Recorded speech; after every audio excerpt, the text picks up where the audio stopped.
You ask Tiger to calculate. This deals with finding the midpoint between 2 points. The midpoint between the 2 points is 63.5, -3. Let's solve it step by step. Plot the 2 points and calculate the midpoint using the formula. The coordinates of point 1 are x1 equals 29, y1 equals 88.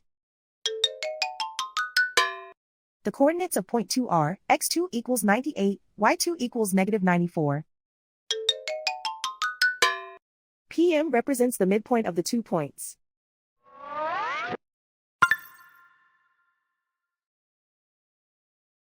Use the x values in the midpoint formula to find the midpoints x. x1 equals 29.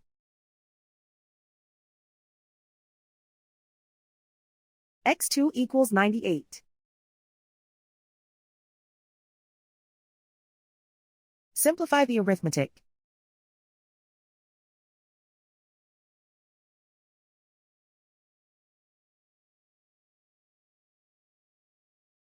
Use the y values in the midpoint formula to find the midpoints y. y1 equals 88.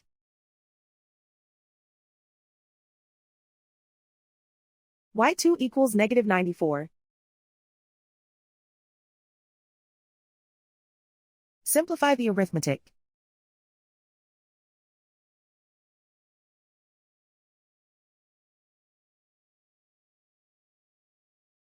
And so, the midpoint is 63.5, -3.